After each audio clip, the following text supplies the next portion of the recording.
Olá, pessoal! Apresentaremos a cidade de São Paulo e seu desenvolvimento urbano sob a orientação do professor Warley Ciampi. Nosso grupo é composto por Adriano Santos da Mata, Anne Garbim Romão, Patrícia Ribeiro Silva e Pedro Kenzo Shimamoto. Considerado o maior centro cultural da América Latina, São Paulo possui 101 museus, 282 salas de cinema, 182 teatros, 146 bibliotecas e cerca de 40 centros culturais, que reúnem nacionalidades, culturas e costumes.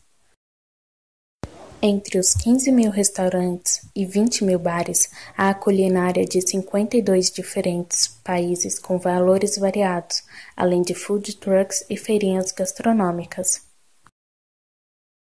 São mais de 50 shopping centers e 60 ruas de comércio temático de eletrônicos a lustres.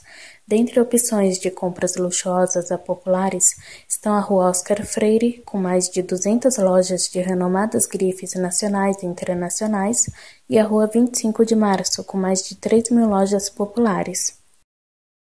O tema tem aberto seu próprio caminho e há eventos, como a Parada LGBTQI+, que, em São Paulo, é um dos maiores no mundo. Comércio voltado ao tema e o público tem a cidade como um dos pontos mais indicados.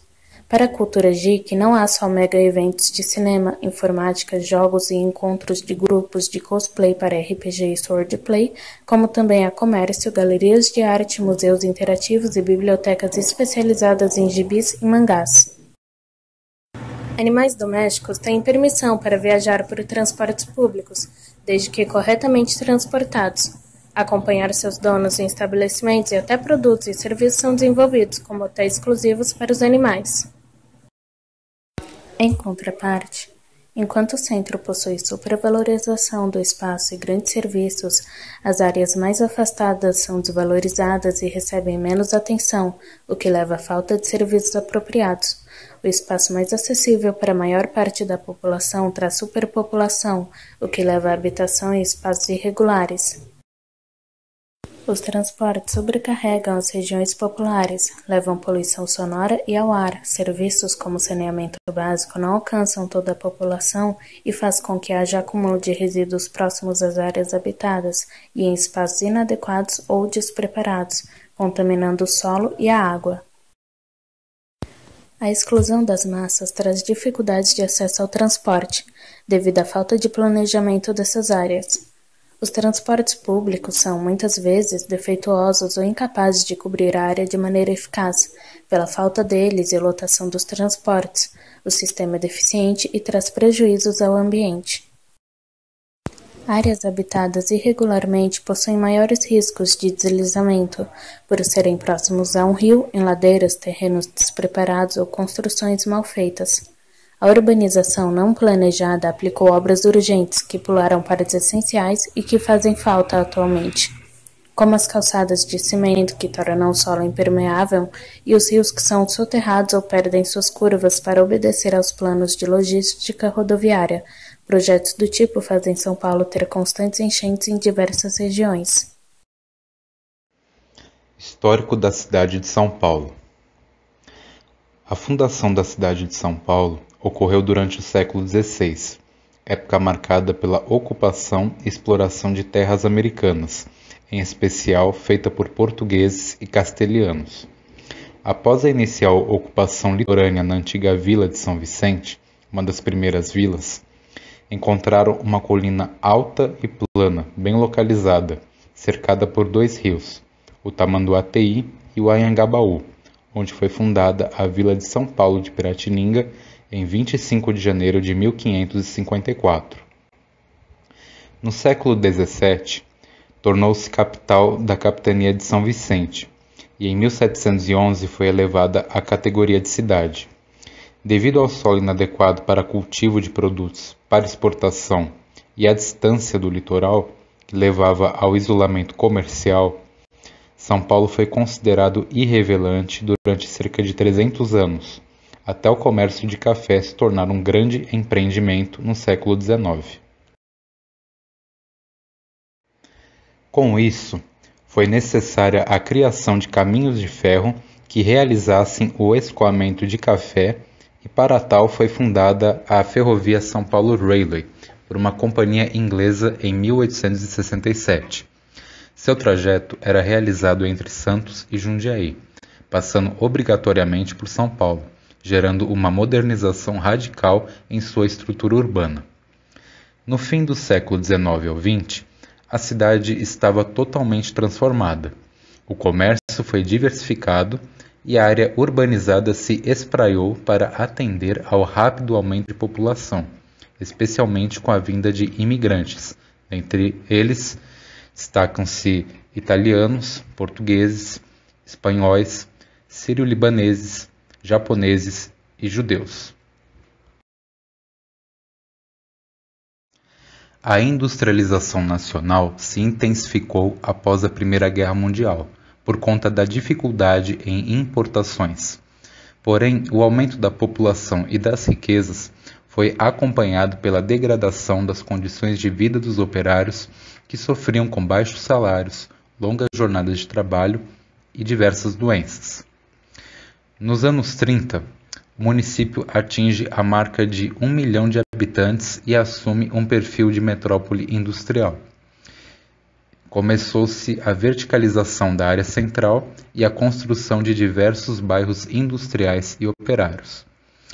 Já nos anos 40, o então prefeito Prestes Maia executou seu projeto Plano de Avenidas, com amplos investimentos no sistema viário. O projeto beneficiava principalmente a indústria automobilística, prevendo a abertura de ruas e avenidas. Apesar desses benefícios, retificou e canalizou os principais rios paulistanos, o que futuramente traria a São Paulo problemas incontáveis sobre poluição dos rios e enchentes. Nas demais décadas, com as consequências da abolição da escravatura, da vinda de população imigrante e, sobretudo, da vinda constante de imigrantes, destacando-se os nordestinos para São Paulo, acabaram gerando a construção de bairros irregulares nos espaços vazios do sítio urbano, que entregou uma estrutura totalmente caótica à cidade.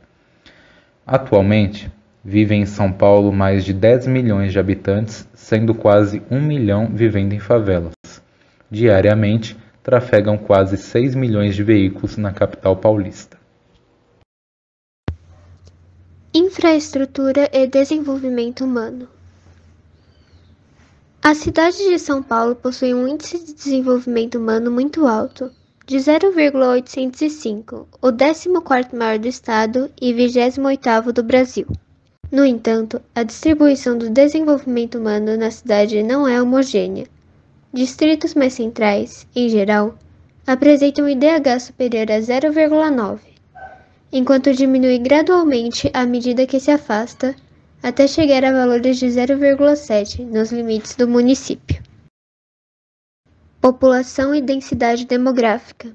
É a 9ª cidade mais populosa do planeta, com 12 milhões de habitantes e densidade demográfica de 7,3 mil habitantes por quilômetro quadrado. A capital possui um caráter cosmopolita, visto que em 2016 continha moradores nativos de 196 países diferentes. A cidade de São Paulo é a mais multicultural do Brasil e uma das mais diversas do mundo, com as maiores populações de origens étnicas italiana, portuguesa, japonesa, espanhola, libanesa e árabe, fora de seus respectivos países, além de ser o maior contingente de nordestinos fora do Nordeste. Função urbana e função na rede urbana. O município de São Paulo tem várias funções urbanas, sendo as principais: comercial, industrial, cultural, médico-hospitalar, administrativa, acadêmica e centro financeiro. O Brasil possui atualmente 35 regiões metropolitanas, sendo uma delas a região metropolitana de São Paulo, que tem mais de 21,2 milhões de habitantes e ocupa a posição de maior hierarquia urbana do país, como uma metrópole global com intensa atividade com o exterior. Um dos maiores problemas em São Paulo são as enchentes, provenientes da impermeabilização do solo, retificação dos rios, que ganham velocidade na falta de curvas, ocupação irregular do solo, próximo aos rios, várzeas ou lençóis freáticos que também tornam os edifícios frágeis, tanto quanto o solo, que pode sofrer deslizamento, outro problema comum em São Paulo. Por conta da ocupação irregular, intensa e sem planejamento de algumas áreas, falta de esgoto, saneamento, descarte de lixo e resíduos domésticos e industriais, há poluição constantemente de rios e contaminação da água e solo. Poluição do ar e sonora, destruição da flora, alteração do clima natural, como diminuição das garoas e o aumento da temperatura, terrenos baldios e aterros sanitários e até piscinões causam impactos ao ambiente. A fim de reduzir e extinguir esses impactos, planos, projetos e iniciativas são feitos por instituições públicas e privadas. Um dos projetos que se destaca na despoluição hídrica é o Projeto Tietê. Em 92, no início do projeto, 70% do esgoto era coletado e somente 24% desse volume era tratado. Atualmente, cerca de 90% do esgoto é coletado e 70% desse total é tratado. Projetos para a construção de parques lineares no lugar de antigas várzeas para permitir a infiltração da água no solo e reduzir a poluição no ar. Desimpermeabilização do solo, com sistemas para absorção da água pelo solo através do asfalto, investimentos em transportes, ciclovias e ciclofaixas. Aqui encerramos a apresentação. Muito obrigada pela sua atenção.